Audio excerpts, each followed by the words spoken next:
Episode 125, Ironman 70.3 Steelhead with Jen Hayes. Welcome to the pursuit of the perfect race. I'm Coach Terry Wilson, and with each episode, I bring stories of athletes to you that share their experiences at races in order for you to learn how to have your perfect race.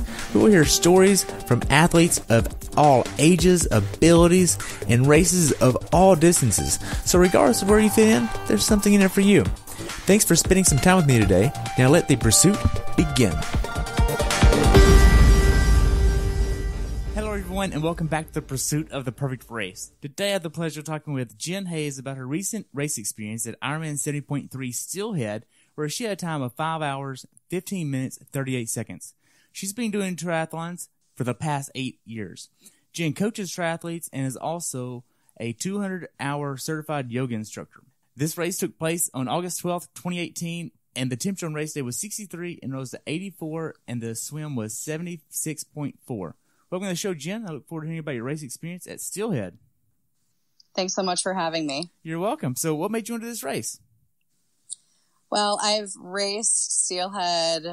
This is actually my fifth time racing Steelhead. I think fourth or fifth, but it's in an area of Michigan that I grew up going to. My family has had a lake house about 25 minutes away from there ever since before I was born. So it's a really special place for me to race in. And it was actually my first half Ironman that I raced in 2010. And I've gone back several years in a row and was really looking forward to spending some time up in Michigan with my family over this past weekend and then getting to race there again this year. Wow. So how was your training going into this race? It went well. So I raced Ironman Texas earlier this year. Nice. And thanks. I was there volunteering. Oh, fantastic. It was such a nice day in the woodlands that day.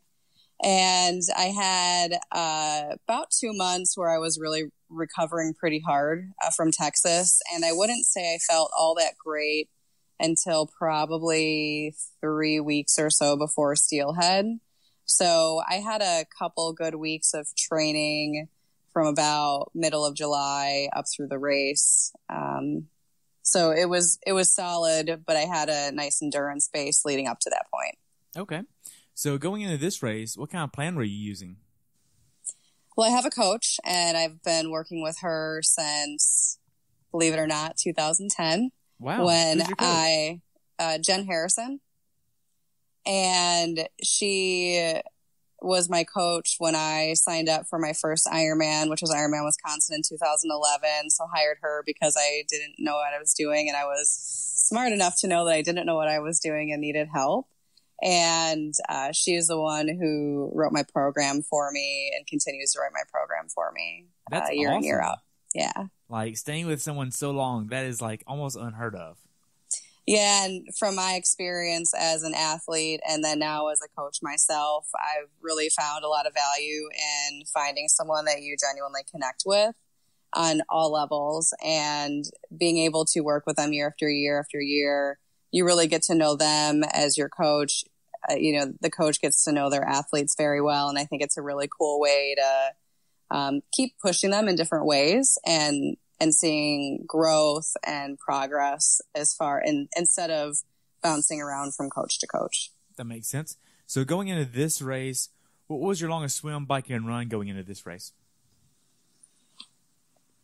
My longest swim would have probably been a little over 2.4 miles. So probably maybe 2.5 mile or so swim. I do a lot of especially on Fridays with my master swim group, we do a lot of 4K plus, we call them 4K Fridays, 4K Friday swims.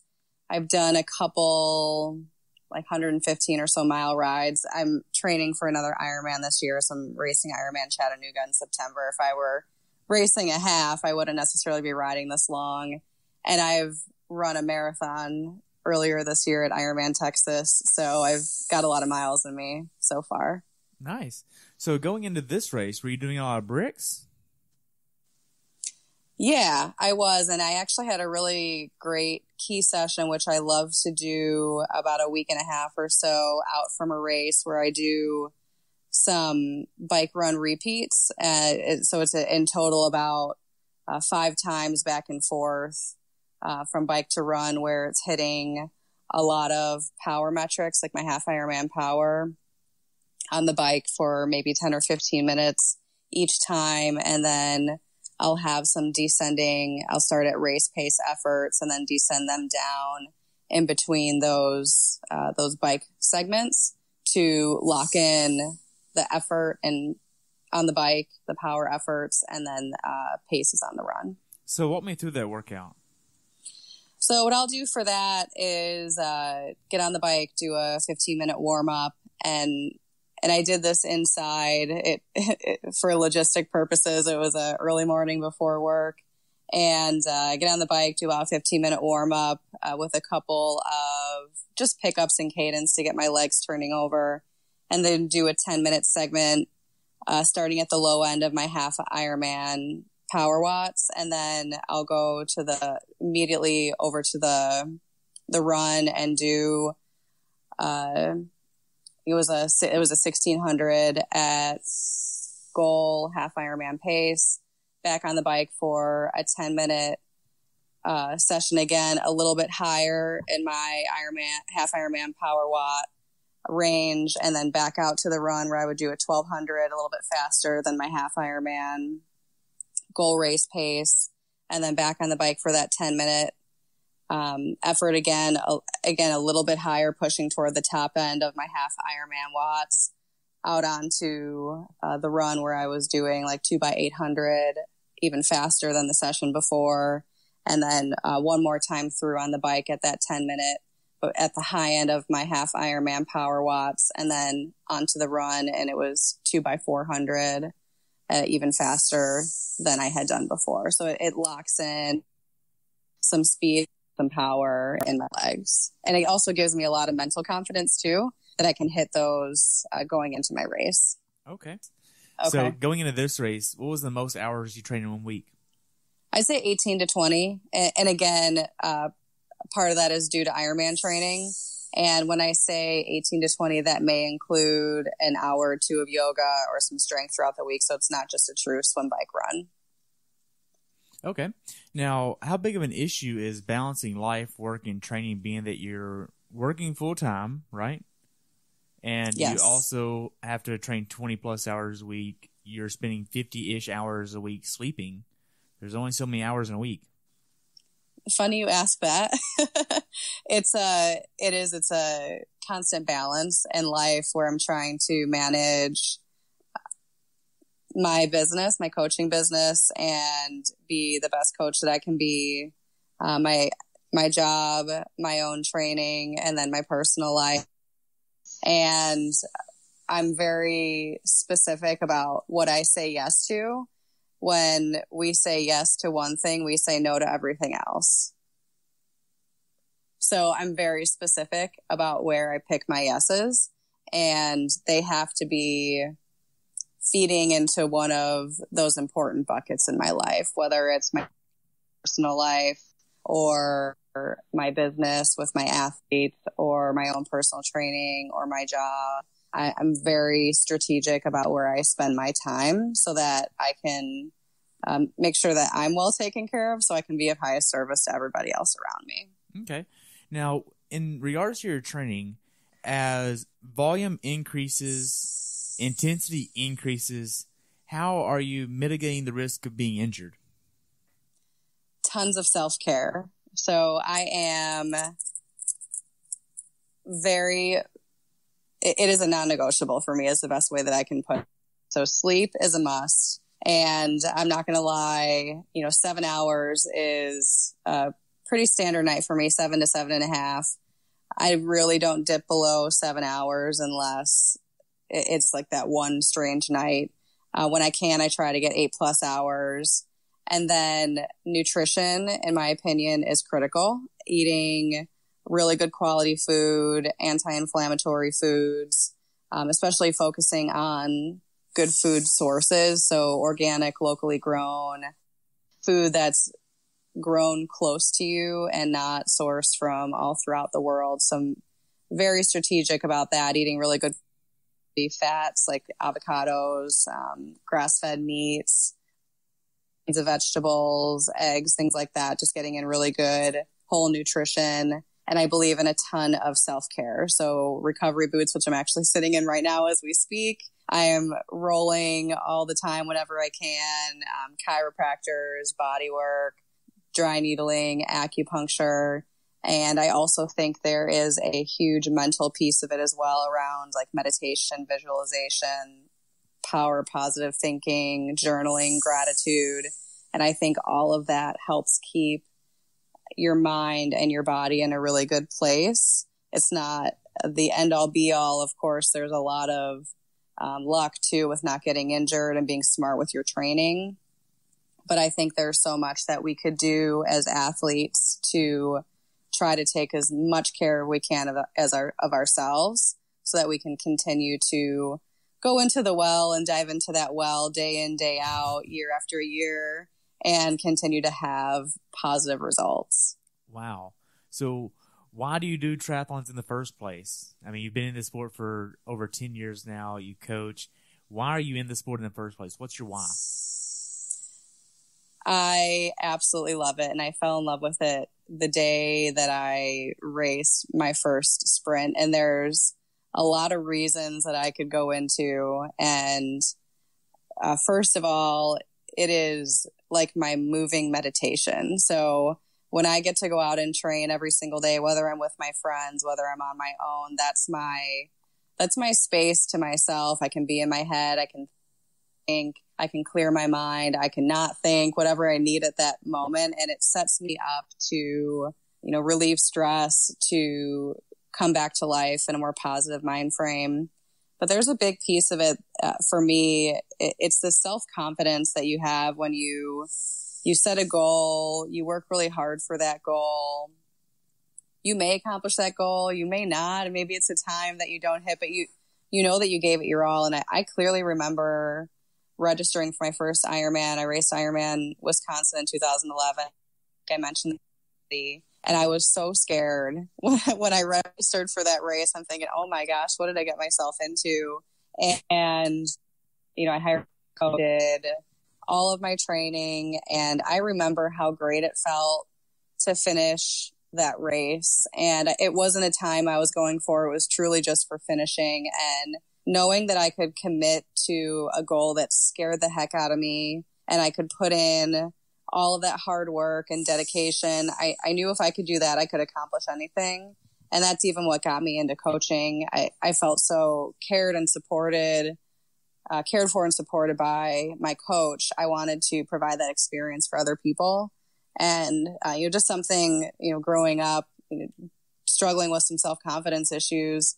This was something that really brought that to light for me, and the way that it has changed my life since and made me the person that I am today, and also brought me all of the friends and people that I get to train with on a daily basis. I'm so blessed and grateful for it. So a very long story short, that's why I continue to race. Wow. I mean, honestly, if we take a look at the actual triathlon community on Facebook, it seems like if somebody has a profile picture of them on a bike, on a run, or in a pool some way, and there's like 150 mutual friends in common, at some point they're going to go through and just add all of them. And you're going to all of a sudden have more and more friends in the triathlon. Before you know it, you'll have 2,000-3,000 friends just because you're doing triathlon, because you're going to see people at races. You're going to share information, and it's just part of the community. Mm-hmm. And I think that's what makes the triathlon community pretty awesome, because it's really all about helping each other. Because at the end of the day, the clock is going to read what the clock reads, and that's what your time is. Mm-hmm. Absolutely. So how is your taper going into this race? Being that you're training for Chattanooga, are you really tapering for this? Is this like a B race?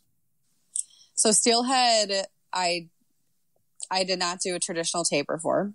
The weekend before I raced Steelhead, I was actually up on the Ironman Wisconsin course riding. I did two plus loops of the Ironman Wisconsin course. I was on my bike for hours, and I did do like a 2.5 mile open water swim event the Sunday before with a short run off of it. So really my taper started on Sunday, and I did have a pretty light week during the week going into it. And I felt it. I had my taper moments. I felt pretty good on Monday.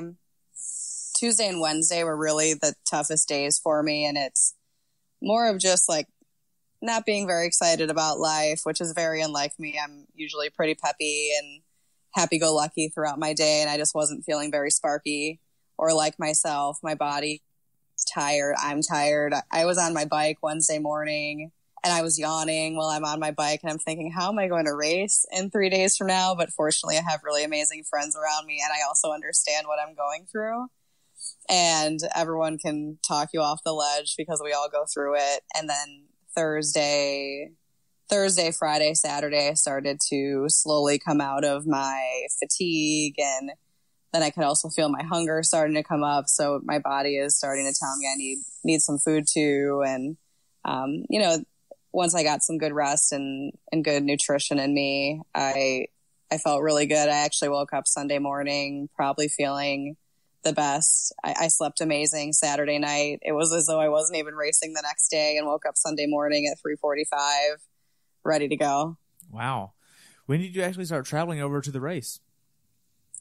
I left Saturday morning. So got up, did my last workout at home, quickly packed up my car, drove 2 hours to the race site and checked in, then got to hang out with my family all day on Saturday on the lake, out on the boat, relaxing and just, laughing and getting to see everybody. Okay. Now, how was the check-in process? Super easy. It was really calm. Probably got there. It would have been 11:30 or so, Michigan Eastern time, and easy. There's a little bit of a walk, so you have to park a couple blocks away, and then walked over, brought my bike with me, and really quickly got through athlete check-in, dropped off my bike in transition, and then it wound up being perfect timing where there was a noon athlete meeting that was starting at that time. It was that quick. I was there in there 11:30.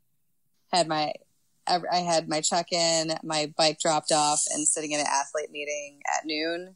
And then that lasted about 45 minutes. And I was out, drove the bike course because it was a new bike course from the one that I've raced on before. So I wanted to check out the course, and then headed over to the lake house. Wow. So you got an Airbnb?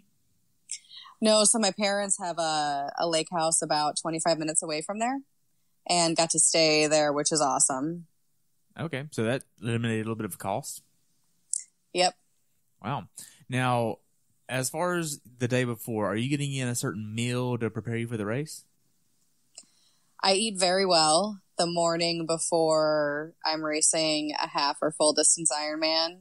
So breakfast, it's the big breakfast, it's like the holiday. You get to eat all the stuff that you want to eat for big breakfast day before half or full distance Ironman. So what I had was a couple of eggs. This is like my standard go-to. Couple of eggs, some avocado, and I love these Japanese sweet potatoes and purple potatoes. So I bake a bunch of them, and I eat a couple of potatoes, salt everything, and then I'm usually pretty full by that point in time. And then I will, throughout the day, start to slowly taper down on calories at each meal. Like lunch will be a normal meal. I think since we were traveling, I just had I basically had a smaller version of breakfast number one for my lunch, and then for dinner the night before, pretty standard to just have some grilled chicken, really light on vegetables. I think I had some grilled zucchini, and I had some more potatoes. I'll do potatoes or rice, quinoa. I have a gluten intolerance, so I try to stay away from those kind of carbohydrates. Always have some sort of avocado or some kind of a good healthy fat, olive oil, something along those lines, and then leave it at that. So I have plenty of time to digest my dinner, and I try to have that about 5 o'clock, 5:30.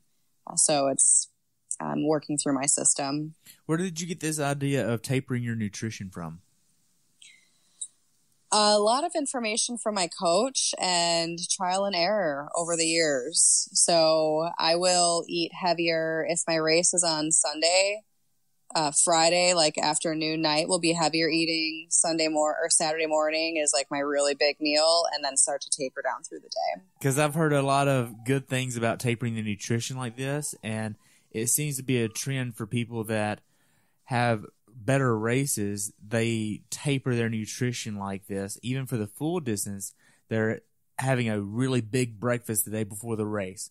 Lots of carbs. Mm-hmm. You're having simple carbs of potatoes, having some good healthy fats in there, having some good nutrition, and then lunch is a little heavy, and then just snacks throughout the afternoon, small meal with no roughage, and then no real dinner. And then you go to bed almost a little hungry, and then you wake up, you have a big breakfast. Is that what you do? So the morning that I race, or even before any long training session, I have a pretty standard meal that I eat because I know it works for me. So I have a couple, whether it's 1 or 2 hard-boiled eggs, and I make these rice cake sandwiches. So I'll get 2 brown rice cakes, and then I love cashew butter, and I'll put a bunch of cashew butter on that, and then I'll have a banana or 2. And that for me with plenty of coffee is usually my go-to before pre-race, if it's a half or a full. And if it's even a shorter race than that, I might just do a pared down version of that, maybe half of it or a little bit. But I definitely kind of overdo it the morning that I race, where I'm going into the swim feeling like I'm incredibly full and can't move. But definitely Saturday, after I'm done eating my breakfast, I don't want any more food for a long time. I eat plenty. Okay. Now, the morning of the race, you are heading to transition. Walk me through your travel to transition. Did you hit a lot of traffic? No, it was super smooth. So what we did, with Steelhead, there's a parking lot where you have to take a shuttle over to the race, or there's this Cub Scout group that has parking that's right there where you can just, pay a little bit, walk in, and it's a $20 donation to the Cub Scouts. So I was like, absolutely, I am going to donate to the Cub Scouts. And we left early, so left where my parents' place is about 4:15 in the morning, got there about 4:45, walked into transition, and really smooth getting in, so not a ton of traffic. They were quickly navigating people around. They had a lot of race volunteers and officials everywhere, and walked right into transition and had my usual setup where I pump my tires. That's the first thing. So when I raced Steelhead in 2010, I go in and I start pumping my tires, and I blew a tire, which going into my first half, it was not a great experience. So that's always my first thing I do when I get in transition is pump my tires up, put all my nutrition on my bike, quickly set up my bike and run gear. And then fortunately I've raced this event so many times. I have a very good idea of where I'm at from, swim in, bike out, bike in, run out, etc. Just check out where I'm at in transition, where I'm going to be going. And then I try to get out, find the people who I'm going to be there with, and relax a little bit before the swim starts. Okay. Now, for nutrition on the bike and run course, what are you using? So on the bike, I like to take in about 250, 300 calories an hour on the bike, about 750 milligrams of sodium. And for my sport drink, I like to use either Osmo or NBS. So I do a mix in my bottles of that with the Osmo preload to get in enough calories and sodium per hour. And then I also usually eat a bar every hour. So I really like Lara bars. My favorite flavor is the coconut cream pie, I think it's called. And sometimes I'll mix those in with a single nut butter packet. I do really well on fats. So if I'm craving fats, I'll have I know Justin's makes them, but I really like this brand called Artisanal, and they have almond butter, cashew butter packets. So I'll have those sometimes in between the bars to break it up. So I take in about 200 calories an hour from a bar, and then about 100 or so from my sport drink on the bike. And I also get my sodium from the Osmo preload and the Osmo drink mix itself. And on the run during a half, I usually use medjool dates. So I take sea salt and I salt dates. I put them in little baggies and leave them in my tri-kit, my back pocket. And then I use salt stick to get my nutrition in. I also, with half, will leave a bottle of Osmo in transition. I freeze it. And sometimes it stays cold. Sometimes it doesn't. I try everything I can to keep it cold. So I'll take that with me, and it's a concentrated bottle of, it's maybe half the bottle is full of water with the sport drink mix. And I will carry that with me for the first few miles of the run until I finish it, or I just don't want to carry it anymore. So I get in some calories and sodium right away as I'm getting out of transition. Nice. So for this race, the swim is a rolling start. Where did you seed yourself at? I seated myself in between at the end of the 37-minute group. And the swim was a very aggressive swim this year. I was a non-wetsuit legal and very choppy. I was about 10 minutes off of my typical swim time at this event. I've always swam I usually swim 35 to 37 minutes at a half Ironman, and it was maybe 45 or something here. So it was a slow swim. Wow. So for this swim course, the gun goes off. How does the swim go for you? I know it's very choppy. It's not wetsuit legal. Mm-hmm. But did you have any issues in the water? Were you panicking in the water? No, that's the greatest. It was surprisingly, I got in. I could tell. I mean, I knew what the water was going to be like. And when you sign up for Steelhead, you're in Lake Michigan, and Lake Michigan can bring us who knows what kind of water. And I just got in and swam, and I knew I was moving slow. I knew that you could tell going out, and then we basically had there were three out, the first and the second. We were going in toward where the wind pushing the waves at us, so I knew those were going to be slower portions of the course. And it was, so while the water was really aggressive, it was really unique in my opinion, where the people around me were not. So people were breaststroking, stopping. People were definitely panicking. I think 150 or 250 people were pulled out of the water at this event. Wow. So, yeah. And honestly, I probably started too far back because people were really struggling swimming where I was at. But I just put my head down and I swam. My master swim coach just did unbelievable swim. So she swam the English Channel, and she just did the North Pond crossing, which is a crossing from Ireland to Scotland. It is in 51-degree water, and it took her 15 and a half hours. And the entire time I thought of her and how she can do what she did. I am going to stay positive and have a good swim. No matter what the time is, it didn't matter because everybody was dealing with the same conditions I was dealing with. Wow. So you get out of the water. You didn't have to worry about getting your wetsuit stripped off or anything. So you get to your bike. How does T1 go for you? Not bad. I think I was a little flimsy with my getting my helmet and things on, but I think it went pretty smooth. This is where my focus on long course gets me a little bit because I'm not as efficient as some of the sprint or Olympic distance athletes who are really on top of transition and in different ways. But I'd say T1 went well. I knew my time was slow. I knew my time was going to be slow, so I wasn't upset about it at all. This race for me was really about hitting some power numbers on the bike, and I was really excited to get on my bike and get moving and work at hitting numbers that I had set for me. Okay. So going into this bike ride, what was your strategy?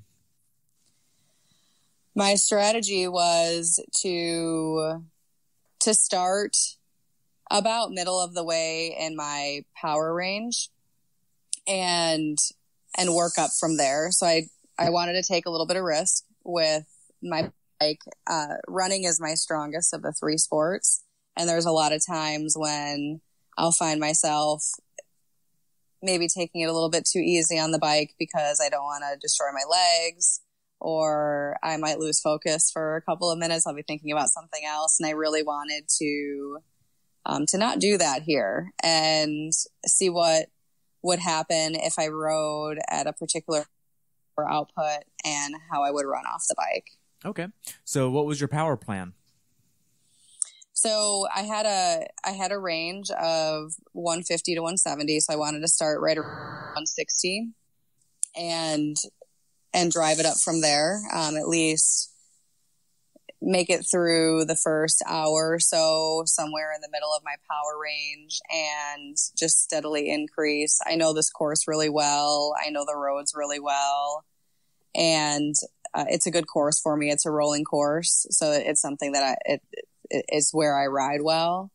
And also, if I felt good, push it a little bit and not be stuck thinking I need to stay in this particular range. If I felt like I could push it a little bit more, give it a shot here. Okay. Now, what percentage is 150 to 170 of your FTP?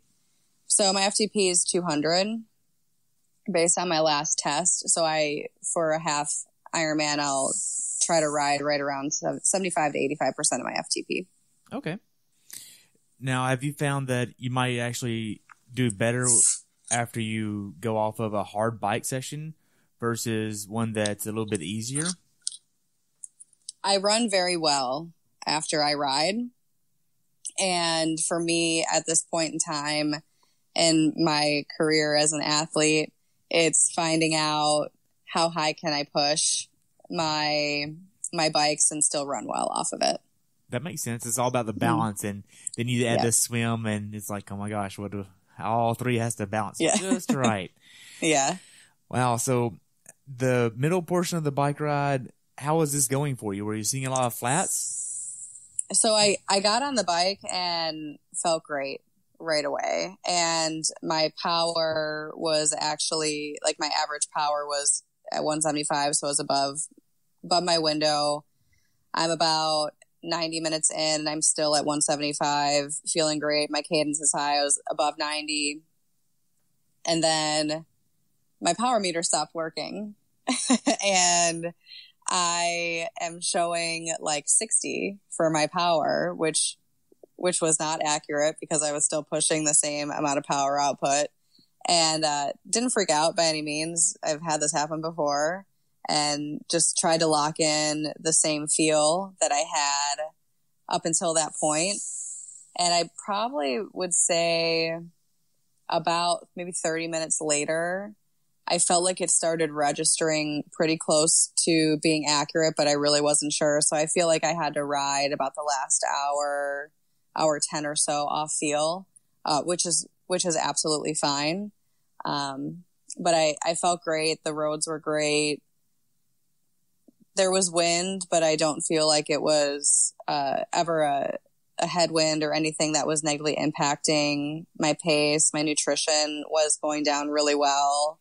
I was in a good mental place and had a good ride. There were many times where I was thinking, when my power meter was reading, I'm above my target window. I feel like I could push it a little bit more. What should I do? And I just kept it right around where I was at and didn't get too far out of my window because I was only 90 minutes in at that point in time. But it felt like I had a pretty good bike. I still feel like I have more to give in the bike. I don't think that was my max best effort because I still ran pretty well off of it, but it was still a good positive bike for me. Okay.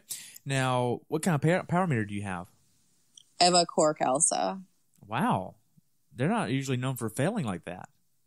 Yeah, I don't know what happened, but I mean, it didn't rain that night. No. Yeah, so that's kind of weird. Now, as far as the bike ride goes, do you have anything about this course that you'd want to tell somebody to be aware of that hasn't done this course before?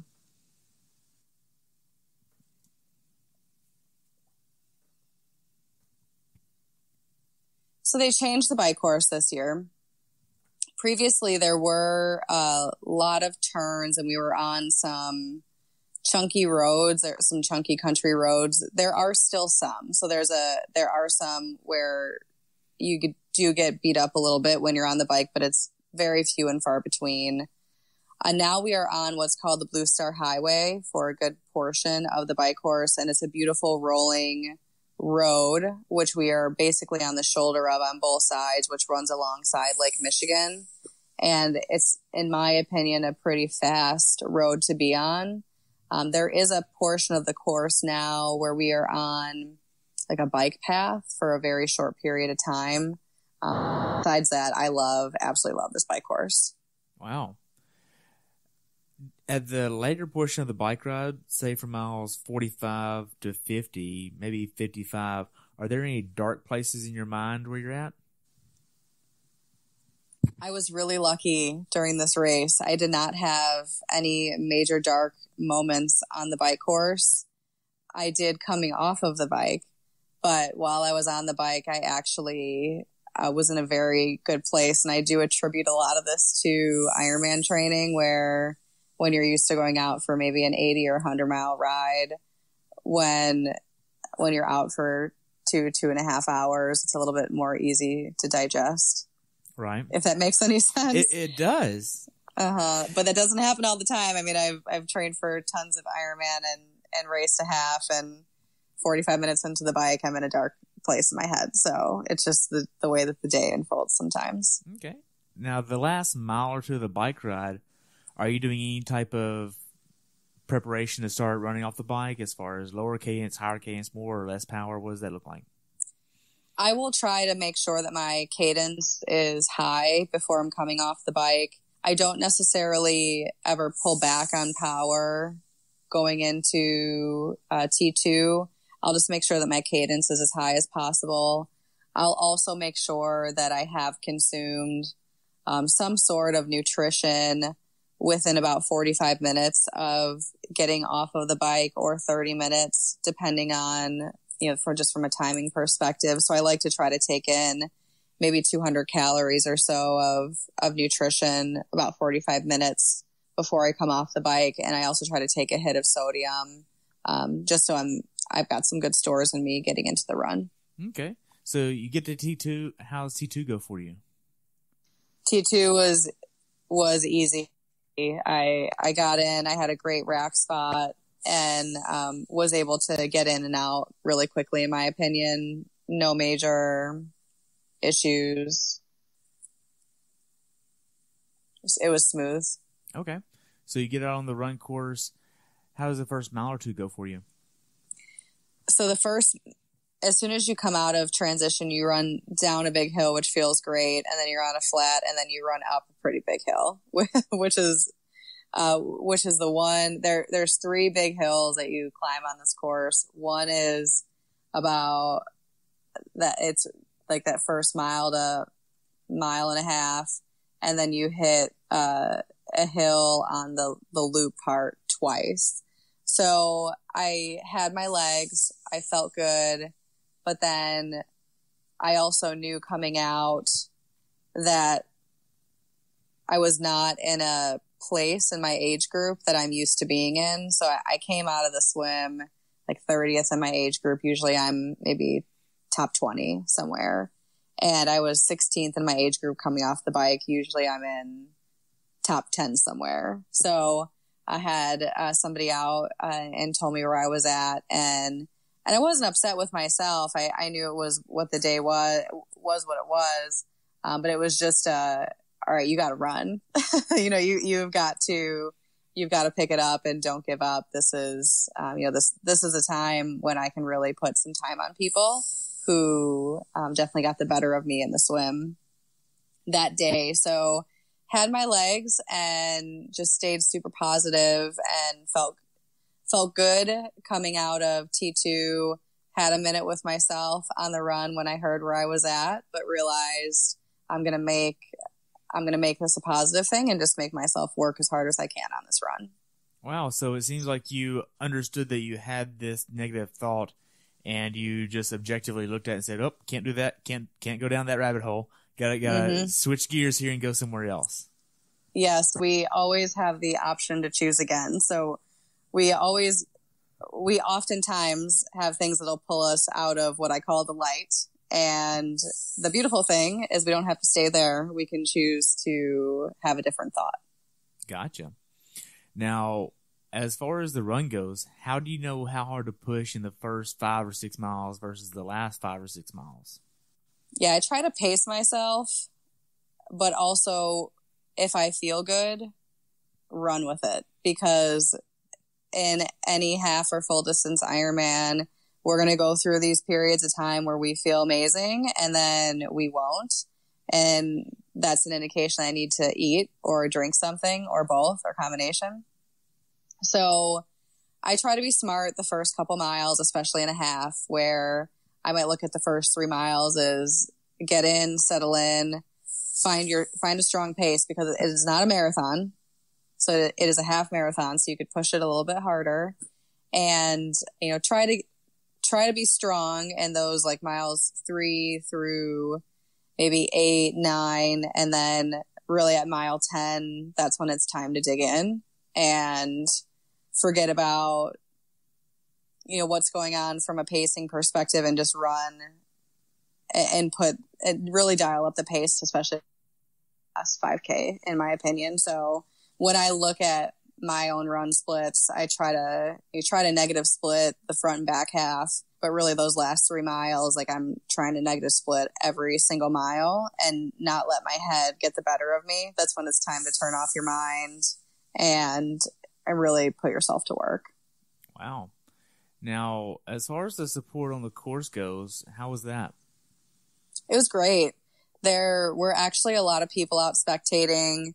This course is a lollipop, so it's a run out, 2 loops, a run back, which makes it good for spectators because the loop is short enough where they can get around and see their athlete. So I was able to see people who were out spectating me maybe 6 times on the run course, which was awesome. And there's a lot of support. Volunteers were great. Aid stations are great. And there's just a lot of people out spectating. So in my opinion, a well-supported half Ironman. Nice. Now, what tips would you give Sherpas coming to this race next year? So if a Sherpa wants to go see the bike, you can. There is open roads. So if you want to get back out to your car after your athlete is swimming, you definitely have the option to do that. Where you're at, it's Benton Harbor. It's a really nice place. So if you just want to hang out down by the beach or go get some food in the downtown area, you can definitely do that. There's great places to run if you're a runner and you just want to go out and get your own workout. And then from the run course perspective, you can see your athlete come in on the bike and quickly get out. It's about maybe a mile and a half or so to get to the loop. And if you get to the part where the athletes are coming in on the loop and then possibly to the other side of the loop, you can go back and forth easily. It's all on the Whirlpool campus out there in Benton Harbor. So it's pretty easy to get around as long as you don't mind walking quite a bit or putting in a few miles here and there of running. Okay, cool. That's the first time I've ever asked that question. Just thought of it and I was like, okay. As far as the run course, what's the funniest thing that you saw on the run course?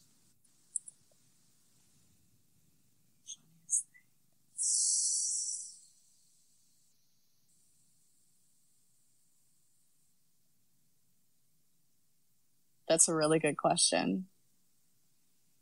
Usually you do see some pretty interesting things on the run, just in general.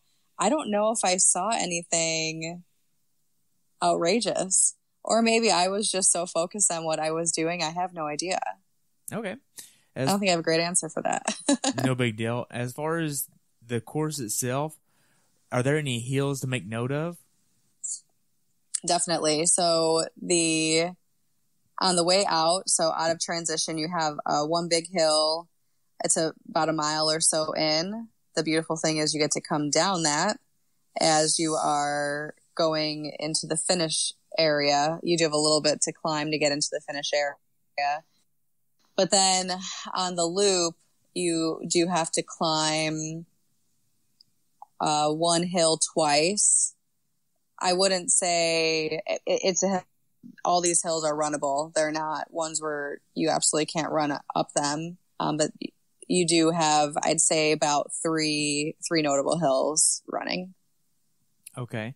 Where are those at?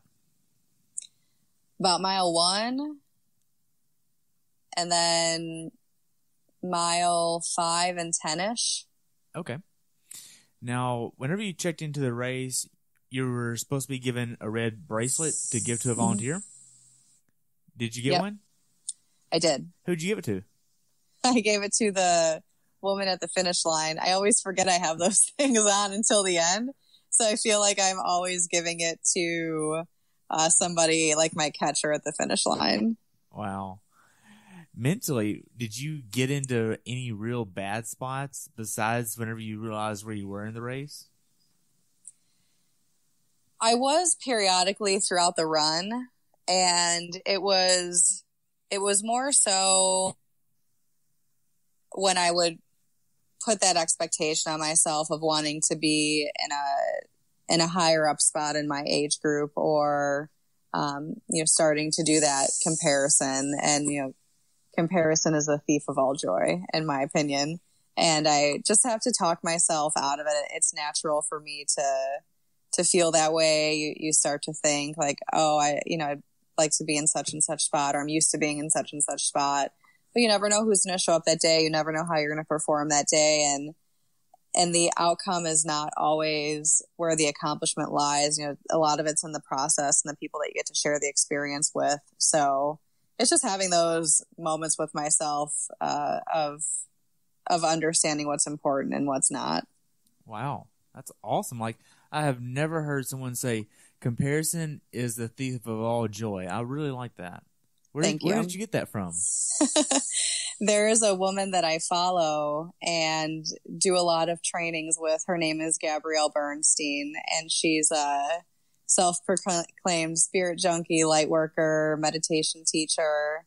And I follow and read her books and listen to her guided meditations. And I was actually just out at a 3-day workshop with her in June in New York, just earlier this summer. And I'm going out to another training with her at the end of October at Kripalu in Massachusetts for 5 days, and listening to a lot of her learnings and teachings, I've been able to apply to my own training and racing, and I use it a lot with my athletes, and it just helps really keep perspective on a lot of things. Wow.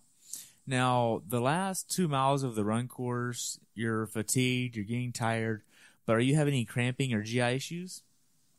No, I felt fantastic from that perspective at this race. My nutrition was spot on. So outside of the just general fatigue from being at that point in time in a race and putting out the effort that I was putting into my body, nothing from a cramping or GI issue.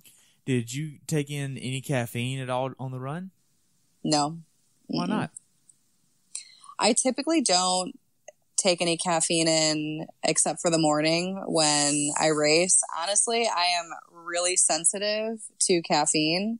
And if I consume caffeine later in the day, I don't sleep at night.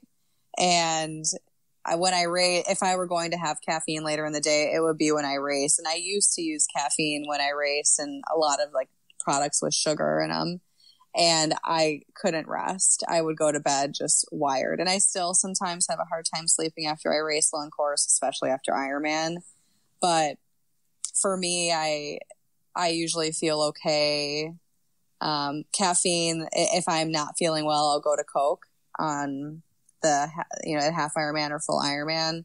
But I really have to be in a pretty bad spot to go to that point. And sometimes that actually tears up my stomach more than anything else. Okay. Now, the last 800 yards before the finish, how was the remainder of the run for you? It was great. The finish line's awesome. You get to like the red carpet area, and everybody's so supportive, and always an accomplishment when you get to finish one of these races. I'm so fortunate that my body allows me to do this, and I get to coach a wide variety of athletes. And I have some athletes who have and continue to race long course and have had some health issues. And, you know, it really puts things in perspective of how lucky we are that our health and our bodies allow us to do this. So I always feel a lot of gratitude whenever I get to finish any of these events. Okay. Now, after you cross the finish line, what'd you do next? I actually, one of my really good friends was a race official, and she was in the finish line area. So I got to chat with her. And then I got to hang out. My boyfriend was there. My dad had already taken off, but we hung out. We got some food and then went back to my parents' place, showered. And then I had a super secret goal of wanting to get a world slot. And I knew being 8th, I would have to get a roll down, and it would be potentially a long shot, but we decided to go back and hang out at roll downs and see what would happen, and got to hang out there and just talk to a couple people. I'm on the core team as well, so got to hang out with a couple of my teammates and meet some people, and was lucky enough to get a slot to Worlds. So I'll be going to Nice next year. Yeah, I'm very excited about it. That's awesome. So it rolled to 8? Yeah, it did. It rolled to 8. That is awesome. Congrats. Yeah, thank you. Wow. So what was that like getting that slot? It was great. So last time I raced at Steelhead in 2014, I did get a slot that day as well. I didn't take it because I had there was an issue with the date, so I wasn't able to go that next year. So I was sad to have to decline the slot back then, and, you know, knew in my heart of hearts I would have another opportunity at some point in time. And I have been like one spot away. I can't even tell you how many times. I mean, one spot, like probably a handful or more of times. And really cool that I get the opportunity to go next year. And the whole time, you know, during the race, I just kept telling myself, like, you are worthy of this. You are deserving of it. You're ready to race. And I was saying those things in my head as I was waiting for the roll down ceremony. So it's really cool to have it, have manifested that way. Wow. You'll have to send me some pictures of what that was like so that way I can put that on the website for you. For sure. So what's something that you learned from this race that you'd like to pass on to someone who has some experience in long course triathlons, but has not done this course before? I'd say if you're looking for a course that, you know, this is a real course. It is a challenging swim. It is a true swim. So this swim is going to most likely challenge you. It's if the lake is being how she usually is. From a bike course perspective, I think it is a rolling fast course. And the run, it is a hot course usually, couple hills, but otherwise, in my opinion, a pretty flat and well-supported course. So I think this is potentially, given a good swim day, a great PR course. Nice. So how could Ironman make this course and experience for athletes even better? I think one thing would be to have some family things that are involved. And I think that's just with anything with some of our races in general. And I do think that there are some other circuits where there are some half and full distance Ironman. They're not Ironman, but they're iron distance events that do have some things for families to do in the meantime. So if you have downtime, or, you know, potentially shuttles to and from the bike course where there's some spots for people to see their athlete. It's a long day for Sherpas. So anything that can keep, you know, families or Sherpas engaged with the event, I think would be really helpful. Okay. Now, for first timers that are doing this race next year, what would you want them to know about this course? get into open water swim, get experience swimming, especially if you're local, if you're in Chicagoland area. Definitely get down to Ohio Street Beach and get some open water swimming in Lake Michigan, because the lake, it is the beginning of your day, and it's such a bummer to see people pulled from the swim. You want people to be able to finish the swim. So even though this year was a rough year with the swim, you never know what the next year is going to bring, but just to be really over prepared for the swim. It's not like a Muncie where you are in a small reservoir lake. It's a huge body of water. Okay. Now, on a scale of 1 to 10, how logistically challenging is this venue? 5. Okay. I think the parking is the only issue with the shuttle in the morning and the day before. So if parking was closer, it would make it even better. Okay. We covered quite a bit. Do you have anything else to add about your race? Not that I could think of. Thanks so much for having me. You're welcome. So to wrap up, what's next for you? I know you're doing Chattanooga, right? Yeah. I've got Chattanooga end of September. I'm racing. I wouldn't even necessarily call it racing, but I'm doing a full aqua bike this weekend up in Michigan Titanium, just to get in a long catered training day. I will be doing a short run off the bike up there. And after that race this weekend, it's all about Chattanooga. Nice. Is there a super secret goal in Chattanooga? Not yet. Not yet? No, I think I've been so focused on my day-to-day.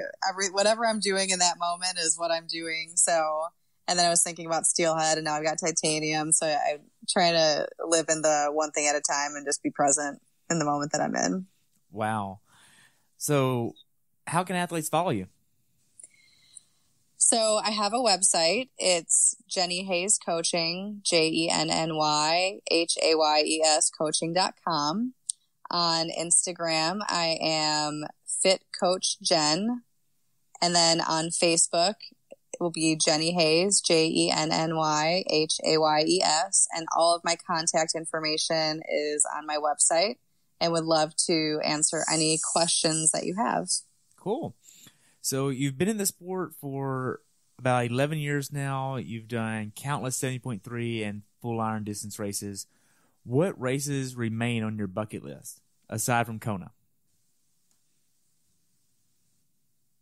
I want to race all over. I think the one that is just calling my name is Ironman Sweden. And it's 2. It's not even just 1. Ironman Sweden and Ironman South Africa. Those are my bucket list for sure. Wow. Traveling is everything to me at this point in time in my life. And while I definitely want to get to those 2 destinations. Wow. Well, Jenny, I just want to thank you so much for coming on. And I only have one more question for you. And that's, what's your definition of a perfect race? Crossing the finish line with no regrets. How do you define no regrets? You know that you worked your hardest, didn't give in, and handled everything that the day gave you the best way that you could. It's not always about time. It's not always about the place that you took, but it's leaving that race and crossing that finish line with zero regret with how you handled your day from a physical perspective, from an attitude perspective. That would be my definition. Wow. Well, Jenny, thank you so much for coming on, sharing your race experience and your journey of going to Worlds and Chattanooga. So exciting. I would love to have you back on after both of those races. It's so much to have somebody on that has such a great attitude towards the sport. Absolutely. I'd love to. Thank you. Thank you so much. Have a good day, okay? You too. Thanks for tuning in today. I hope you were able to learn something from today's episode. If you enjoyed the show, please take a minute to leave a review on iTunes or share it with a friend. Be sure to subscribe so you never miss an episode. If you'd like to see pictures from this athlete's race, learn more about who I am, what I'm doing, or be on the show yourself to share your story, check out my website at CoachTerryWilson.com. Until next time, continue the pursuit.